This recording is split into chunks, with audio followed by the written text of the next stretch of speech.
I'm your host, Eric Eisenberg. Welcome to Hero Blend number 42.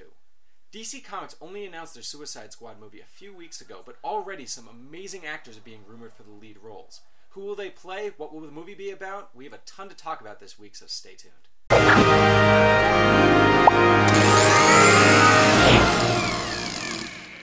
Welcome back, everyone. I am very happy to have as my guest this week from ComingSoon.net, Superhero Hype, and Most Craved, Silas Lesnick. How's it going, buddy? Thanks for having me. So we have a lot to talk about this week because Suicide Squad is coming together rather quickly. We just in the past couple weeks we've heard. It started off with Tom Hardy and Margot Robbie and Will Smith.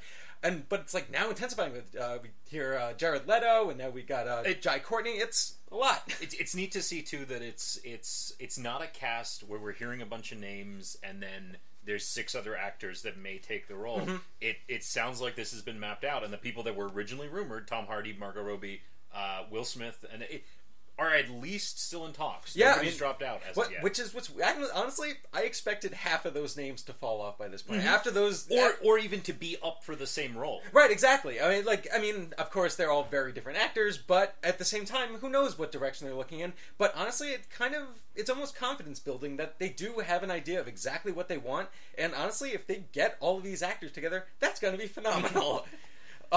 First off, do you think it's going to happen? Do you think that they could actually bring together a cast that big? Oh, they should. Yeah. Just because it's something that Marvel hasn't gotten to yet. There isn't a bad guy team up, and it's a great story. It's been done before in original ideas, and Dirty Dozen is the example that keep going back to. It's really fun, and it's a unique twist in a comic book movie.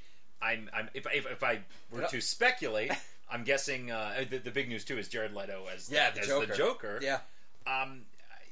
If I had to guess, I would say that Lex Luthor, Jesse Eisenberg, has hired these mercenaries to get the Joker out of Arkham Asylum, which is very similar to the plot they used in Assault on Arkham Asylum, which is an animated film that just came out. A couple months ago? It was this year, right? Yeah. Yeah. It's believable that.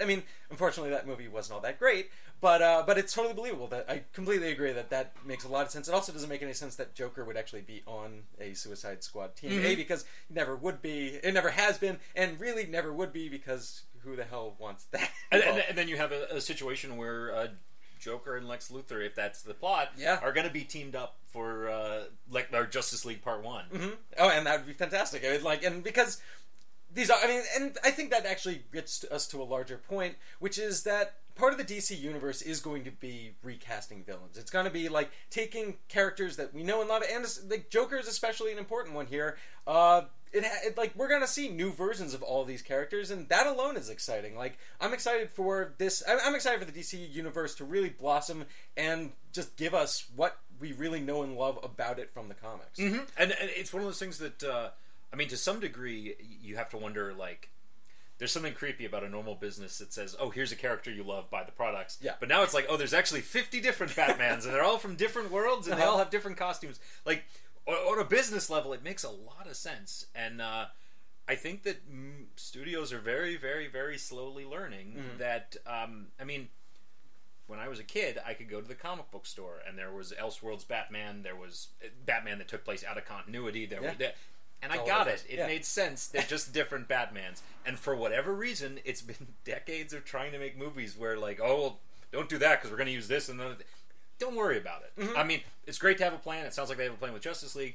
But, make a good movie. I hope that's what they're doing. I really do, too. And just kind of focus on the Joker casting a bit, one thing that I think is very interesting ever since Jared Leto was said to be in talks, it hasn't been confirmed that he's Joker or anything like that, but, correct me if I'm wrong, but I almost sense that we learned something from Heath Ledger, the Heath Ledger situation back in 2007 or whatever it was.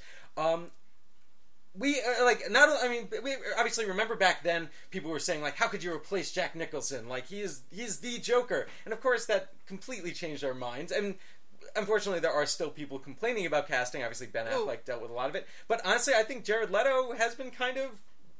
They said, yeah, okay, we get Jared Leto. That makes sense. It's one of those things that I think is infuriating for fans. I love the choice of Jared Leto. But the idea that... the perfect example is Heath Ledger that everyone hated when it came out. Everyone hated Evan Peters as Quicksilver until the movie came out. Everyone hates already this Doctor Doom news. Yeah. Who knows how it'll actually be? Only time will tell. Exactly. The idea of replacing Heath Ledger is a daunting task. Yes. But doing it with an Academy Award-winning actor and somebody of Jared Leto's quality, it makes sense to me. I can see it, and I'm anxious or curious to see what course they're going to take. Is it going to be a big part of Batman v Superman: Dawn of Justice? Yeah. Feels like it could take place in the Christopher Nolan continuity. Sure. Maybe those things happen. Maybe they sort of generally happen, like the Hulk to Incredible Hulk. Right. So where it could, like, basically, they're not saying it didn't happen, they're not saying it did happen, but if you want to make those connections, sure. Yeah. And honestly, they should. They should keep that line open because, I mean, it's a way to just easily expand your universe without actually doing anything. Mm-hmm. And also, it's just people love the Christopher Nolan movies, and if you can, and they love the continuity of it. So if you can kind of make that connection, yeah, go for it. I guess the only difference is now the leaked photos from the set that show that he was going to a movie as opposed to a play, Batman, that is, when his parents were killed. I suppose maybe that messes it up. Which is even in, I mean, Incredible Hulk and Hulk have the same Yeah, exactly, thing. Yeah. I love those photos. Yes. I'm guessing it's for like a 2-second insert shot. Yeah, I'm sure. Like in Dark Knight Returns. But the idea, particularly with DC Comics, I would say more than Marvel, but even Marvel to an extent, there's been a real, like, let's figure out how this works in the real world. And Marvel's done a great job of sort of blending the fun with that. The Christopher Nolan Batman movies, as great as they are very different. They're Christopher Nolan's Batman. They're very much Christopher Nolan's Batman movies, 100% true. And Tim Burton's Batman's Tim Burton's Batman. Mm-hmm. I'm excited to see a Batman that is literally the comics. And if it's anything like Zack Snyder doing Watchmen, where every panel is painstakingly recreated, that's going to be a movie that I will love. And I think a larger kind of point to it is, and this is kind of just getting back to the Joker recasting, which is that we have seen so many different versions of this character over the years that it is exciting that the idea that, like, I mean, Jared Leto, you mentioned, you say that, like, you'd like to be kind of connected to the Heath Ledger Joker, but at the same time, Joker is such a different personality, and I mean, obviously Jack Nicholson's Joker is a lot different than Heath Ledger's Joker, and, like, I like that variety. I want to see that variety. I don't want to see necessarily Jared Leto. Oh, I agree with you in that I don't want to see him mimicking the performance in any way. I would just like to sort of loosely believe whatever I want to believe regarding his past, because I also don't want an explanation of where the Joker came from. Mm-hmm. He's in Arkham. If it was Heath Ledger's Joker and the years in Arkham changed him, fine. Don't even bring it up. Yeah. It's the Joker, and he's out again. Exactly. And also, I mean, and part of that is certainly that with Heath Ledger's Joker, you don't actually know too much about him. I mean, you know, like, you see him, but, like, his entire backstory is completely scrambled, so who knows what's actually going on there. I will say, the Joker character knowing that we're probably going to have Harley Quinn. That's going to bring up next, yes. There's an interesting dynamic. I mean, the greatest pairing is the Joker and Harley Quinn from the animated series. Oh, of course, yeah. That requires a Joker that's a little friendlier, a little softer, I guess. I mean, he still has to be batshit nuts. I mean, of course, but I mean, that is kind of a more family, like. But you do kind of soften the Joker to a certain extent by putting him in a relationship, and I'm totally ready for that dynamic. You know, it's something that the biggest worry I have for Suicide Squad is when I watched the animated one. Honestly, what bugged me kind of about it was like way too adult. It was like weirdly sexual and like very violent. And not that I don't like those things in the right doses, but David Ayer's one of those guys that, as much as I like him for the right thing, he does violence really well, really realistically. I don't want that in a comic book movie. Yeah. I want something more fun. I hope he can pull it off. Well, I think probably certainly this is going to be a PG-13 film. I mean, it is Warner Brothers building superhero universe. I think that alone is probably going to rein him in. I mean, if you just like look at James Gunn, who also was like kind of an over-the-top crazy director, reined in by that's Marvel, a great comparison. So working within that system, I think, is going to change certain things. But at the same time, like, I mean, you made the Dirty Dozen comparison is out there. You do want this to be a little violent because these are villains. Oh yeah, the same. Yeah, but you know, I guess I want I want sort of Sam Raimi violence and not David Ayer violence. Okay. So, well, what essentially the difference there is comic book violence versus like realistic violence, which we expect that. That's that's a comic book movie. That's essentially what it is. Though I do want to steer the conversation back towards Margot Robbie as potentially Harley Quinn, only because that excites me to no end. Like when that casting, like. I mean, I keep saying this casting, like, this is all hypothetical at this point, but when that report first came online, I immediately just thought of the Margot Robbie's Wolf of Wall Street character in full Harley Quinn makeup, and I'm like, yep. Yeah. That is it. And that's exactly what I want to see. And also, and again, playing off of Jared Leto's Joker, I think has phenomenal chances. You know who I'm excited for, and he's not officially in the movie yet, but is Will Smith. And it sounds like he'd be Captain Boomerang. Yes.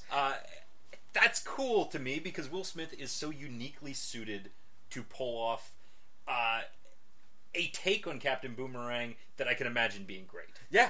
And also it's kind of, and then we've actually talked about this in the past, is that it can ground the character. I mean, if it's going to be some weirdo as Captain Boomerang just tossing boomerangs around, you might not necessarily buy it. Will Smith, he might buy that. And there's something funny, like Will Smith can pull off calling himself Captain Boomerang and being really proud of it, and like that could be really good. Yeah, and also, I mean, just for Will Smith, I mean, our most recent memory of him is After Earth, which doesn't leave a great taste in our mouth, and the fact of the matter is, I want to see Will Smith take on ensemble films. I think that's like something about Will Smith. He's always been the star, and he has. I mean, back in his career, it's he's done some of that stuff before. But I'd like to see him try it again, especially on something on this scale, which I don't think he's done. I mean, I think back to like the situation with Django Unchained, where one of the reasons why he didn't take the role is because he said that Django was being overshadowed by Christoph Waltz's character. Mm-hmm. And while I get that from Will Smith's perspective, I think you got to let go a little bit, like given where his career is now. And I think Suicide Squad would be a great fit for him. Mm-hmm. I mean, I totally agree. It's a point in Hollywood where everyone's sort of taking their superhero project. Mm-hmm. This is a project that you could totally make your own. It's an interesting enough character. It seems like it's playing in a really fun universe that's moving forward very fast. Mm-hmm. I kind of like DC has very wisely sort of revamped its characters. Justice League Unlimited and then Batman Brave and the Bold. Brave and the Bold, yeah, exactly, completely. Let's teach kids who the Blue Beetle is. Like, it's a smart move from a corporate perspective, but it's also really fun, and it's a lot of like world building. We are running short on time, but we're. Final thoughts, man. Give them to me. Final thoughts. I'm excited. I mean, like, even if this stuff looked awful, I'm still going to go see it. Right. But it looks great. Yeah. I'm happy that there's a plan. I'm happy that there's so many projects in development right now, because I guess people are complaining about too many of these films, but I'm happy. Very excited, man. People just like to complain. People like to complain. I think that's the message from this episode. Silas, thank you so much for being on the show with me. Everyone, we will see you next week. Have a good one.